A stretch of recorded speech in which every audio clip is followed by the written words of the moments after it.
Overriding thought was that I was never going to leave my house again. To venture out, he reasoned, was to invite further hurt or worse, embarrassment. Stovall imagined himself awkwardly tripping over all the things he could no longer see.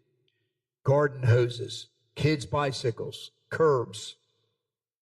His overwhelming desire became to insulate myself from anything else bad happening.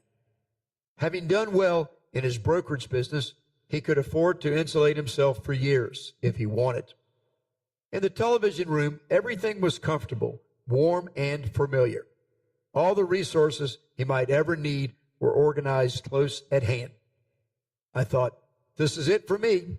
This is the rest of my life right here with my little radio and my telephone and my tape recorder, and I'll never leave this room again. This room would be his fortress, his redoubt, his bastion against further upsets.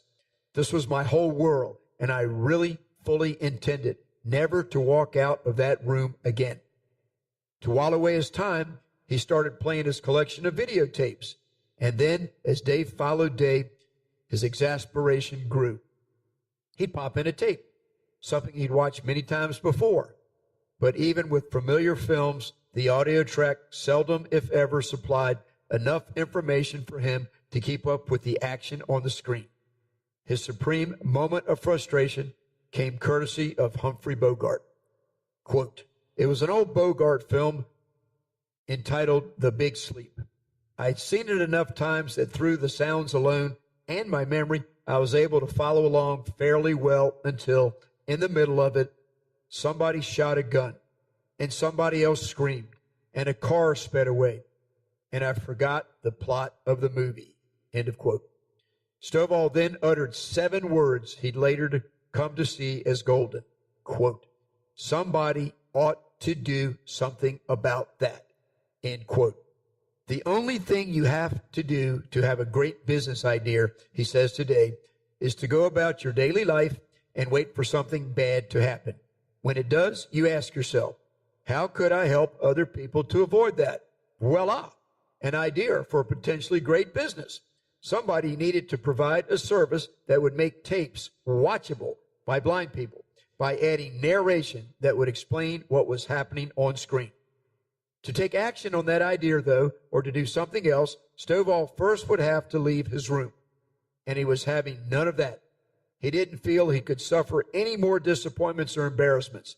There would be no tripping, no walking into walls. He was better off where life was safe, predictable, and free of unpleasantness. His fear held him prisoner. As days turned into weeks, he sometimes grappled with it, but the fear always won. Meanwhile, friends and well-wishers tried hard to help him, none more so than his wife. Yet Stovall steadfastly refused to be coaxed out. I decided, he says, to insulate myself permanently. I literally believed I'd never leave that room again. I just want to stop right there. There's one last paragraph there that I want to read. I hit bottom, Stovall says, finally sinking to a depth of despair so low it grabbed him by the lapel. And in that moment came a kind of epiphany. It was true that nothing bad had happened to me while I stayed there in the room. But where nothing bad happens, nothing good does either. It becomes a question which was the worse hell, remaining a prisoner of his own fear or risking the knocks he might suffer if he were to venture out. Stovall remembers saying to himself, this isn't living, this is only existing. I'm not going to lose any more of my sight, but if I continue to sit here, I'm going to lose my life. Blindness has happened, deal with it. He decided he would risk the knocks.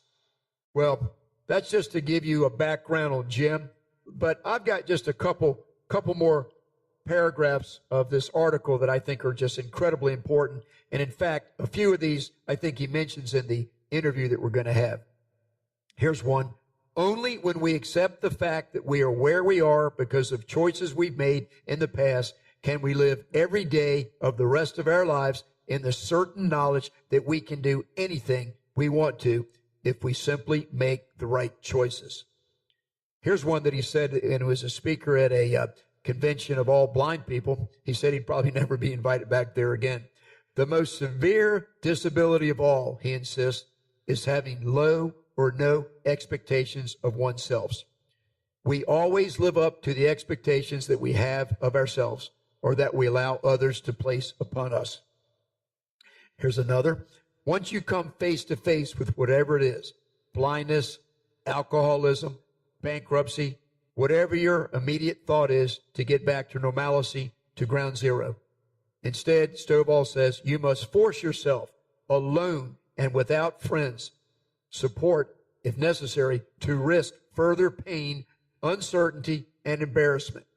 Otherwise, you will sit at your house waiting for all the lights to be green before you start. And that quite simply never happens. Start now, no matter how awful the sensation. And here's the last one I'd like to read you. I like this especially because Right Thinking Foundation's slogan is, don't quit, plan ahead, it will get better. Here's what Jim says. Don't quit. It's true, Stovall says, that success breeds success. But failure also breeds failure. Once you've had a setback and embraced it, it's easier to opt for failure a second time. So don't embrace it. Keep swinging. In his most recent book, The Way I See the World, Stovall writes, failure is not defeat. It is merely a stepping stone to your destiny.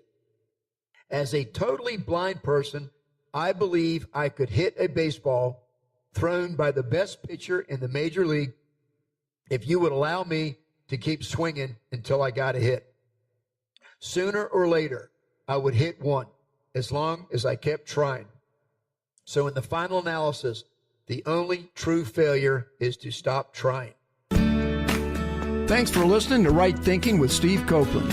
I look forward to being with you again next week. And remember, don't quit, plan ahead, it will get better. God bless you and have a great week.